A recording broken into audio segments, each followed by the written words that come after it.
Everyone, it is Maddie here from DCL Blogger. Wanted to do an interesting video about NFT influence or NFT influencers and how the concept of chasing what an influencer purchases can lose you a lot of money.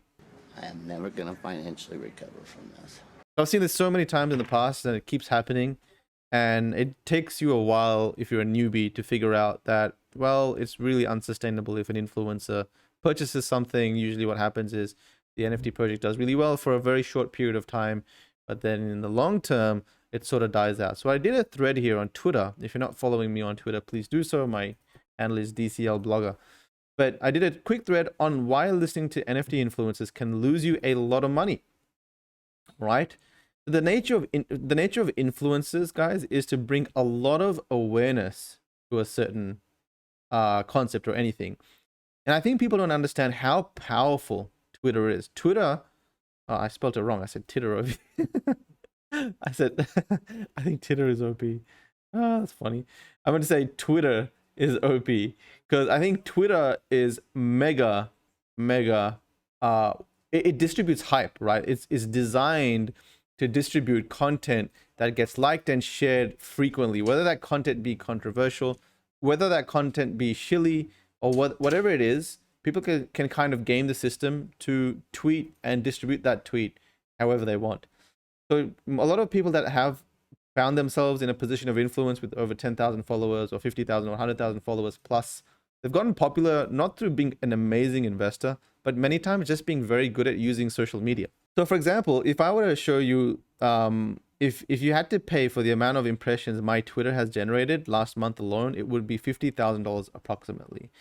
So here's the thing, right? So Twitter charges approximately about, here we go. So how much does 1,000 impressions cost on Twitter?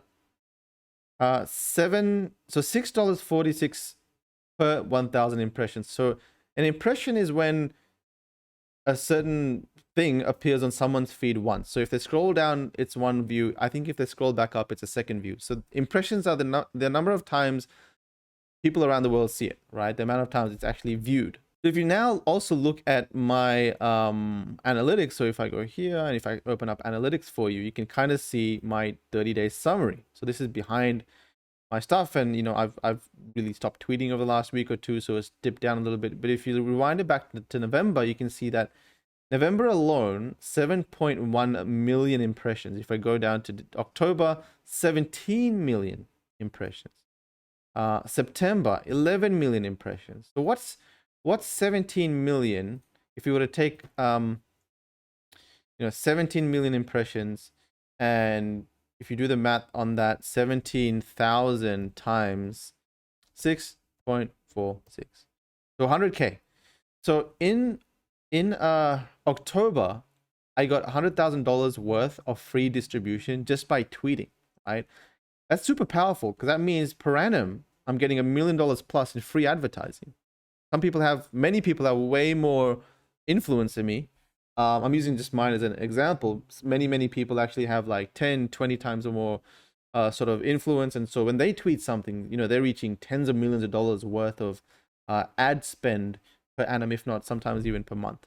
Just keep that in mind so that when people with a lot of influence tweet, a lot of eyeballs see it and it brings a lot of hype to a project. So why is hype bad? One, when hype comes in, what normally happens is it pumps the price up astronomically. So for whatever reason, the news goes up, the price goes up. So here's I'm trying to find an example of here. So Floyd's World.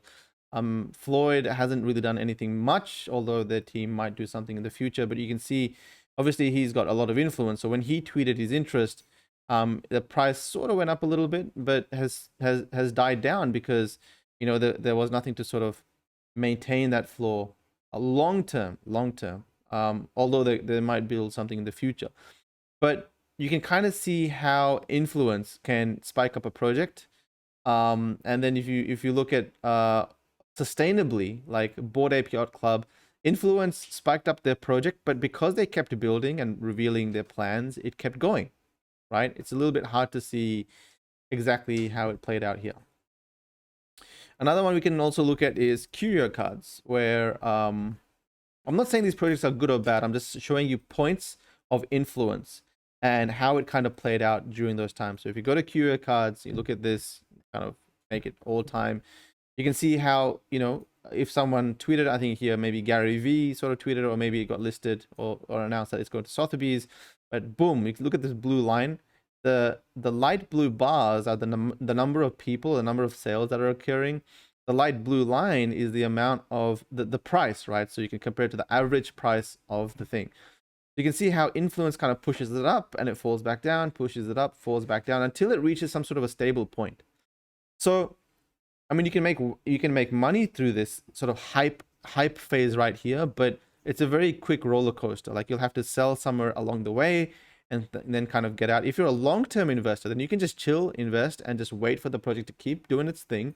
And whether it's important due to its art and history, like Curio cards, or it keeps building like another project like Bored Apes, then it'll keep advancing in price. But yeah, Twitter has a lot of influence. So a simple tweet can take an NFT project to the moon, but if there's no underlying building, community value, etc., then the below graph plays out. So here's a graph. It's very easy to see here. A lot of interest came in because of a certain influencer. It's sort of died down and it's going nowhere because there hasn't been much announcements on how it's anyone building on it. But if there's collective influence, then, if there's influence plus building, then it keeps going. And, well, that's how projects eventually go exponential. So which one can you make money off? You can make money off both. As I said, you can kind of make money long-term investing if you get in at a good price, or even if you get in at a shitty price, but understand the project has great underlying tech. Or if it's a project purely generated by hype, then you're going to lose out long-term, right? The challenge is not so much looking at which influencers. I'm not going to really point out which influencers you should sort of blacklist. The idea is sort of to show the effect of influence and know who is using that hype. So some people play on that hype. Some people say, well, if I buy a big stack of NFTs at the start and then kind of tweet about it, I can kind of sell it at that peak and kind of sell it in this area.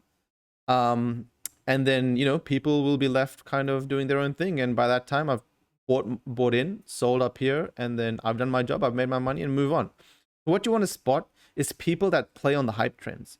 And those are the people that, if you want to participate in the hype and buy and sell, go for it. If you're a long-term investor, absolutely avoid it, right? That's what I really wanted to point out. Now, the good thing is that the NFT community as a whole are more experienced. They can sort of see hype, people that generate hype and flip and all that sort of stuff.